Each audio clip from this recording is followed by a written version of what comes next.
আসসালামু আলাইকুম ওয়া রাহমাতুল্লাহি ওয়া বারাকাতুহু। আজকের ক্লাসে আমরা ইদাফাত সম্পর্কে বিস্তারিত জেনে নিব ইনশাআল্লাহ। প্রথমে আমাদের তিনটা শব্দ সম্পর্কে ধারণা রাখতে হবে। নাম্বার 1 হচ্ছে ইদাফাত, নাম্বার 1 ইদাফাতুন, নাম্বার 2 মুদাফুন, নাম্বার 3 মুদাফুন ইলাইহি। তাহলে আবারো বলি, নাম্বার 1 ইদাফাতুন, নাম্বার 2 মুদাফুন, নাম্বার 3 মুদাফুন ইলাইহি। এরপরে জানবো যে ইদাফাত কাকে বলে।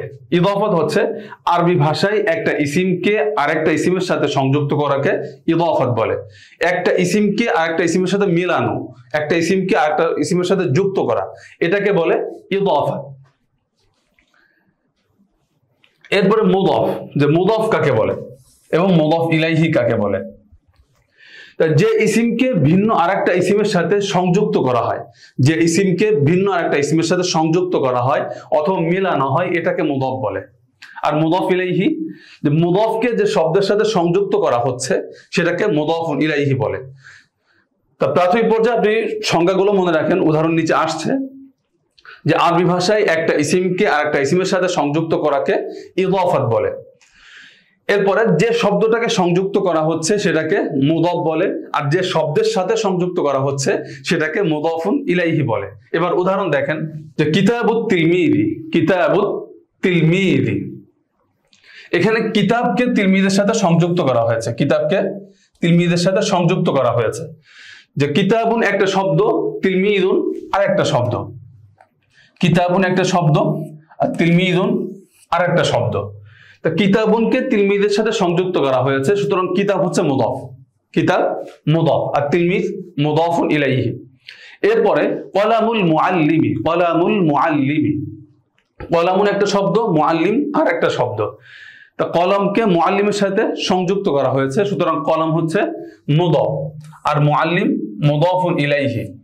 তা এই দুইয়ের মাঝে যে সম্পর্কটা, যে কলমকে মুআল্লিমের সাথে মিলালাম অথবা কিতাবকে তিলমিজের সাথে সংযুক্ত করলাম, যে এই যে কাজটা করলাম এই কাজটাকে বলে ইদাফাত। সুতরাং কিতাব হচ্ছে মুদাফ আর তিলমিজ মুদাফুন ইলাইহি। কলামুল মুআল্লিমি, কলাম মুদাফ, মুআল্লিম মুদাফ ইলাইহি। তো কিতাবুত তিলমিজি এটার অর্থ হচ্ছে ছাত্রটির বই, কিতাবুত তিলমিজি ছাত্রটির বই।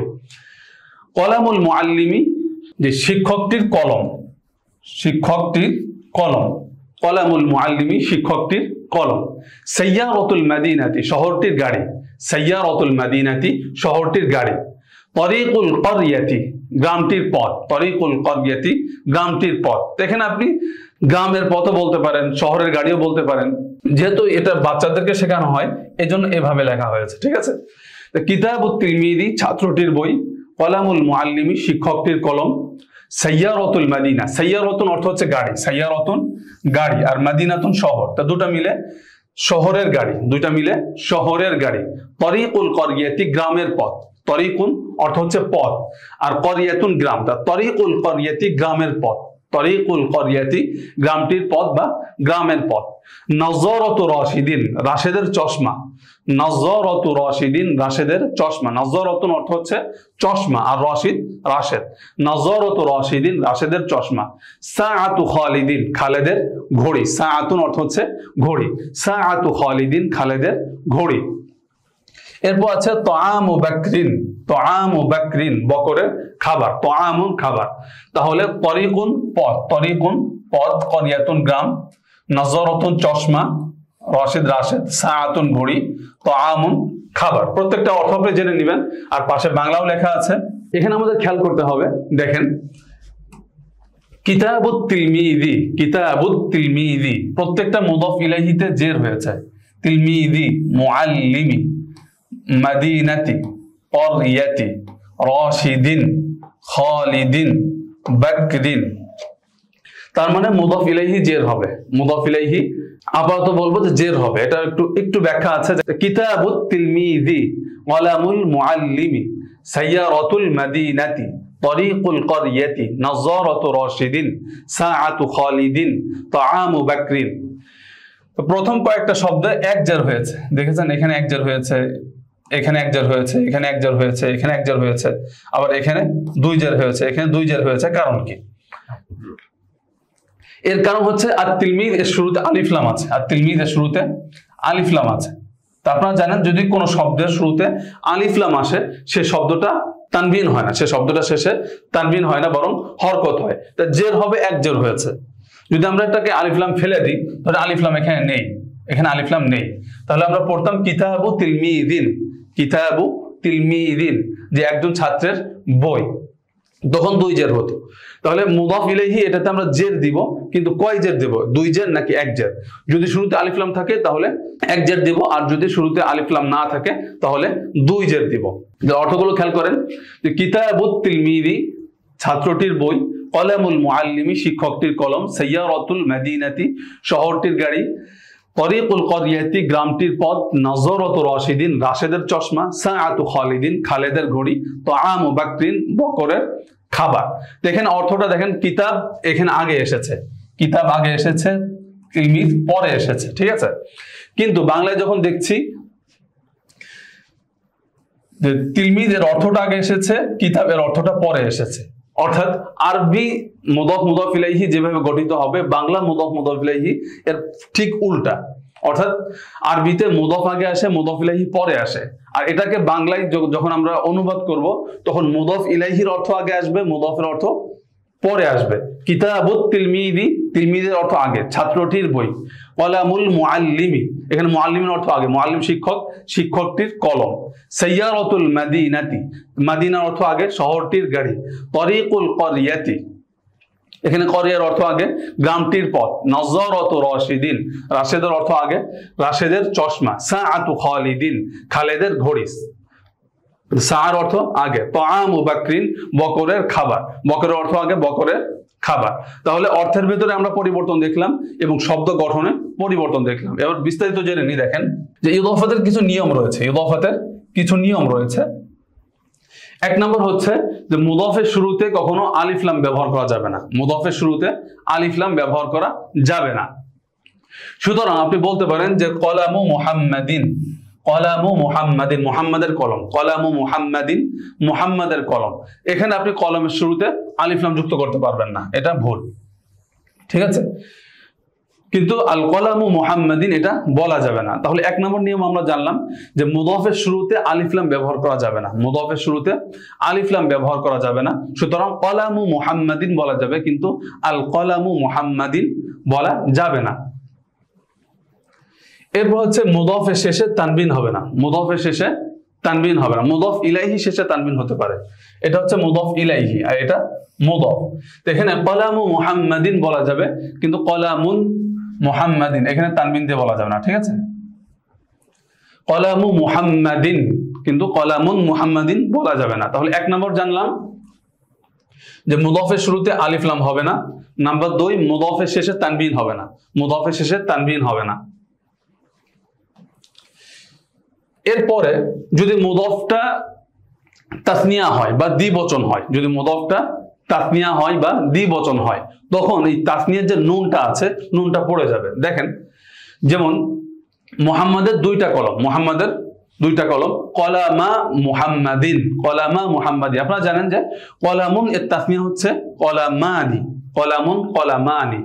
এই তাসনিয়ার সময় যে নুনটা আসে, তাসনিয়ার সময় যে নুনটা আসে, এই নুনটাকে বলে নুন উত্তাসনিয়াতি বা তাসনিয়ার নুন, ঠিক আছে, নুন উত্তাসনিয়াতি বা তাসনিয়ার নুন। তো যখন আমরা ইদাফাত করব তখন এই নুনটা ফেলে দিতে হবে, যখন ইদাফাত করব তখন এই নুনটা ফেলে দিতে হবে। তো নুনটা ফেলে দিয়ে পড়েন যে কলামা মুহাম্মাদিন, কলামা মুহাম্মাদিন। আমরা যে আলিফটা এনেছিলাম তাসনিয়ার, আলিফটা থাকবে, ঠিক আছে, আলিফটা থাকবে কিন্তু নুনটা পড়ে যাবে। সুতরাং আমাদের নুনটা বাদ দিয়ে পড়তে হবে যে কলামা মুহাম্মাদিন। যেখানে লেখা আছে কলামা মুহাম্মাদিন, এখানে নুনটা নেই, এখানে যে নুনটা ছিল নুনটাকে ফেলে দেওয়া হয়েছে। এরপরে ইদাফাতের সময় নুনু জামাইল মুযাক্কার সালিম, জমা মুযাক্কার সালিম। আপনারা জানেন জমার বিভিন্ন প্রকার রয়েছে। তা জমা মুযাক্কার সালিমের একটা নুন আসে, যেমন ধরেন মুসলিমুন মুসলিমুনা, এই যে লাস্টে একটা নুন আসছে। তাহলে মুদাররিসুন মুদাররিসুনা, এই যে নুনটা, এটাকে বলে নুনু জামাইল মুযাক্কার সালিম, নুনু জামাইল মুযাক্কার সালিম, জমা মুযাক্কারের নুন, জমা মুযাক্কারের নুন। একটা নুন পড়েছি নুন তাসনিয়াতি, তাসনিয়ার নুন। ইদাফাতের সময় তাসনিয়ার নুনও পড়ে যাবে, আবার ইদাফাতের সময় নুনু জামাইল মুযাক্কার সালিম, জমা মুযাক্কার সালিমের যে নুন রয়েছে এটাও পড়ে যাবে। সুতরাং আমাদেরকে বলতে হবে যে মুদাররিসুল মাদ্রাসাতি, মুদাররিসুল মাদ্রাসাতি, মাদ্রাসার শিক্ষকগণ, মুদাররিসুল শিক্ষক জমা মুদাররিসুনা, তা মাদ্রাসার শিক্ষকগণ। এখানে আপনি মুদাররিসুন আল মাদ্রাসাতি বলতে পারবেন না, নুনটাকে ফেলে দিতে হবে।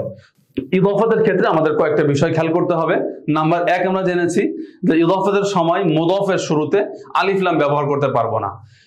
নাম্বার 2, মুদাফের শেষে তানবিন ব্যবহার করতে পারবো না, মুদাফের শেষে তানবিন ব্যবহার করা যাবে না।